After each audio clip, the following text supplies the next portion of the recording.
Hi everyone, this is Stacey and welcome to my channel. Please do not forget to like, share, and subscribe. For today's video, I'm going to share to you the succulents in the veranda area. So let's see if they are still stressed in color. Let's start with this Echeveria pink champagne. As you can see, it is still stressed in color. Pink yung tips niya and yung leaves niya. And healthy pa rin siya. So before last November and December, medyo brownish yung color niya, but right now, lumabas na yung pagka-pink color niya, kaya pala siya tinatawag na pink champagne. The next one is a Beccia. It looks the same with pink champagne, but the difference is rounded yung kanyang leaves. But for the pink champagne, it's parang patulis naman yung kanyang leaves. So, it is also somewhat pinkish in color and chubby yung leaves niya. This one is an agavoids, pero hindi ko alam kung ano talaga yung exact ID ng agavoids na to. Pero nakitaan na siya ng stress color na red yung tips niya. And nag-produce siya ng flower stalk pero tinanggal ko kasi baka bahaya ng mealybugs. And as you can see, yung petals niya nagkaroon din ng mga dark spots.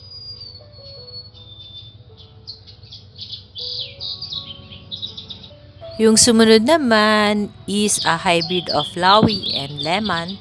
So, halos na-outgrow na niya yung pot na pinagtaniman ko sa kanya. And very compact yung rosette niya. The farina in the inner rosette is perfect and there's a touch of pink on the tips of its leaf.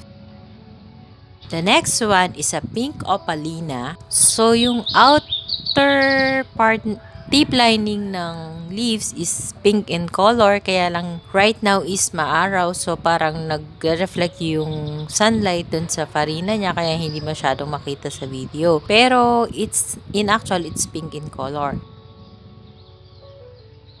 So, the next one is White Lotus. Ito, medyo na-stress ako dito kasi merong nakasagi ng farina ng aking White Lotus. So, ang dumi niyang tignan, unlike before na perfect yung farina niya.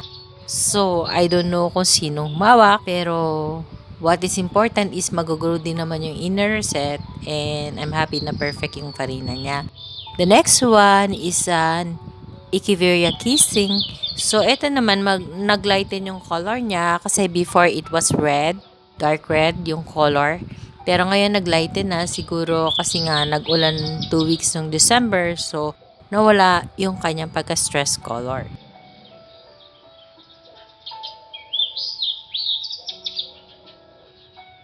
The next one is a crimson. So, it is an Echeveria which has a thick farina and pinkish red yung kanyang tips. So, ang ganda rin niya and very chubby yung kanyang mga leaves and napaka-healthy niya. So, wala rin akong masyadong natatanggal na dried leaves sa kanya.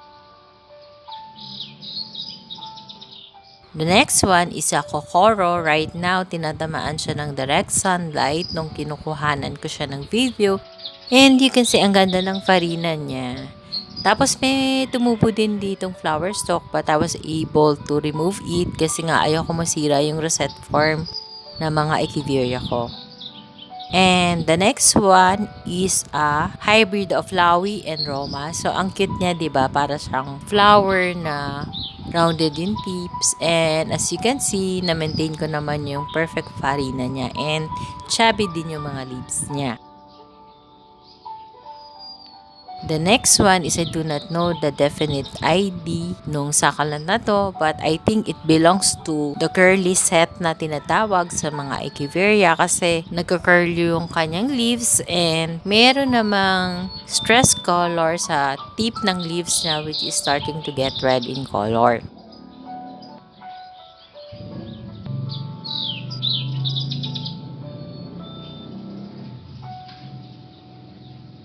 The next one is a hybrid of Lawi and Tiramisu. So, it has a thick farina. Kita nyo, meron pa siyang morning dew sa kanyang inner rosette.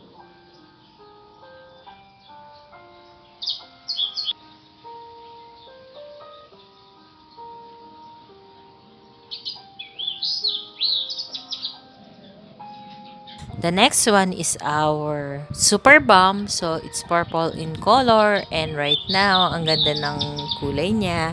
Purple siya. Kaya lang, tinatamaan siya ng direct sunlight when I'm taking the video. So, nagre-reflect sa thick farina niya yung sunlight. Kaya, bright yung color niya. Hindi makita yung pigmentation ng purple niya. Pero I'm trying to perfect also the farina na meron itong purple bomb ko. So, meron na din siyang isang maliit na baby.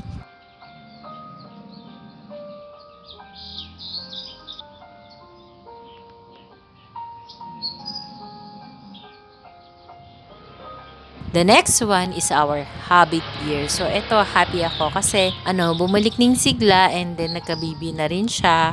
Kasi before, as in very, very dull yung color nito. But right now, although medyo dehydrated pa rin siya kasi simula January 1, wala lang ang ulan. Pero, I can see na maganda pa rin yung leaves na and may stress color na din. This one, I do not know the ID. If you know, please comment below na lang. So, this one is a beautiful Echeveria which has a pink tips and na somewhat purplish in color too. And parang may tinik siya pero when you touch it, it doesn't hurt your finger. So, ang ganda niya.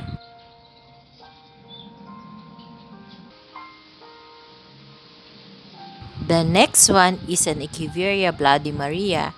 So, this one has a red stress color. Although, naglighten na yung pagka-red in color niya kasi nga, nag-iba na din yung weather natin. And 2 weeks umulan last December. So, nawala yung mga stress color nila. Pero, nakikitaan ko pa rin naman ng mga stress color just like this Bloody Maria. This one is also an Echeveria Bloody Maria. Pero tingnan nyo, iba ang stress color niya. Para siyang nagiging black rose. So, noong una, akala ko nga, nagsistembra siya, ano bang nangyari. Pero, nung tinignan ko at hinawakan ko, hindi eh. Para naging black in color yung pigmentation niya. So, let's see kung ano mangyayari sa kanya. And ito naman talaga yung tinatawag na Echeveria Black Rose. So, before, napaka-black nung pinaka-middle nito. So, naglighten na rin yung color niya. Tapos palagi siyang tinutubuan ng flower stalk and I keep removing it. And meron ng babying umuusbong. Tingnan niyo yung baby niya. Diba? Black yung petals niya. So, ganyan yung pagka-black. Mas dark actually yung pagka-black niya pag super stress in color siya. This one, I cannot identify if it is a Echeveria Blue Rose kasi parang bluish yung color niya. But I wanted to flex this Echeveria to you kasi gusto kong ipakita sa inyo or i-prove sa inyo na today is the growing season of the succulent kasi ang dami nitong pinroduce na baby from one head. Meron na tayong isang nakita and as I turn the pot, tingnan nyo, may 3 pa ditong babies na tumubos. Lagi ko nga sinasabi sa mga vlog ko, minsan ayoko silang magka-baby, pero okay na din kasi mapapropagate. Eto naman yung tinatawag na Echeveria Blue Rose, kaya siya tinawag na Blue Rose. Makikita nyo naman na bluish ang kanyang color dahil ang kapal ng kanyang farina. And right now, nag-2-head siya and at the back or on the below part ng Echeveria Blue Rose is nag-produce na rin siya ng baby. So, most of the Echeverias here in my veranda area produces baby already. Kasi nga, it's their growing season. So, ina-expect ko talaga na magpaproduce sila ng baby. Wag lang sila bahayan ng mealybugs. Kasi, pag ang mga Echeveria nagkaka-baby, madalas nagkaka-mealybugs yan. Yun yung nagiging problema ko.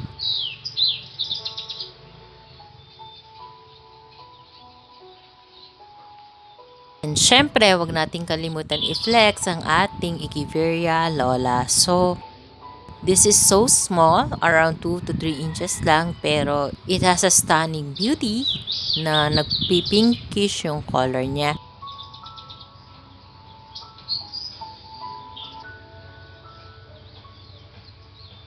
This one naman, I do not know the ID too, pero makapal din yung farina niya and green in color. And yun nga sabi ko, it's their growing season so they produce lots of baby just like this Echeveria. Ayan, no. So, itong bibis niya, medyo perfect yung farina. Sana ma-maintain natin kasi napakahirap i-maintain ng farina ng mga echeveria, lalo na pag magtatanggal ka ng dry leaves or mushy leaf. So, at the back part of this echeveria, meron pa siyang 4 babies. So, bali 6 babies yung binigay nito. So, all we have to do is take care of them para ma-propagate natin.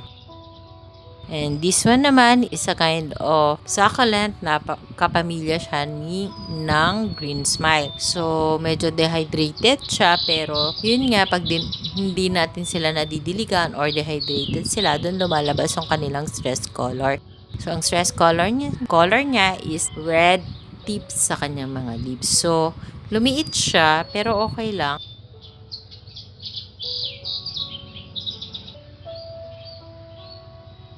Tapos, ito namang echeveria na to is green in color. Pero, iba naman yung pagka-compact ng rosette nito compared sa unang green na may farina. Ito na, yung una kasing green, makapal yung farina. Ito naman, manipis ang kanyang farina. So, very compact siya. Ang ganda din yan tingnan.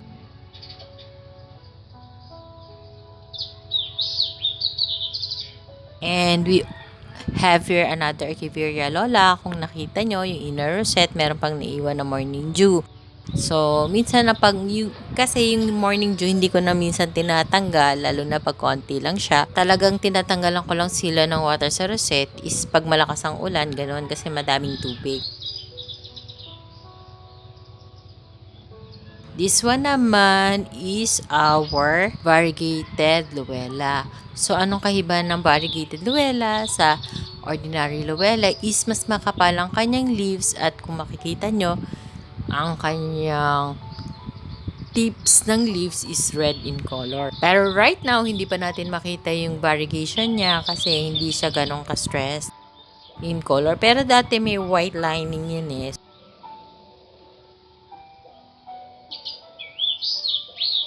So, this one naman is a cute succulent na napaka-chubby and rounded yung kanyang mga leaves. So, madami din siyang babies, but unfortunately, hindi ko alam yung ID. So, pasensya na kayo kung hindi ko alam yung ibang ID. Kasi, nung binili ko din yan sa seller, wala rin naman silang binigay na ID, hindi din nila alam. So, hindi naman ako succulent expert. So, sinashare ko lang sa inyo kung ano yung meron ako dito sa garden ko. So, sana wag kayong magalit sa akin. And sana panoorin niyo pa rin yung video ko kahit yung iba, hindi ko talaga alam yung ID. So, this one is a very cute succulent also that has purple color. So, lahat ng leaves niya is super stressed.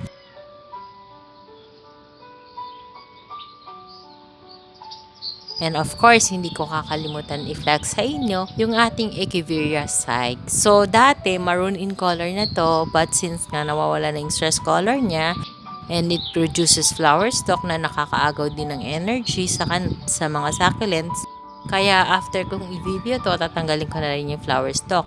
Although, naglighten yung color nito, it is still one of my favorite here in my garden, yung ating Echeveria Psyche. So, ang ganda niya, 'di ba? Para siyang crown.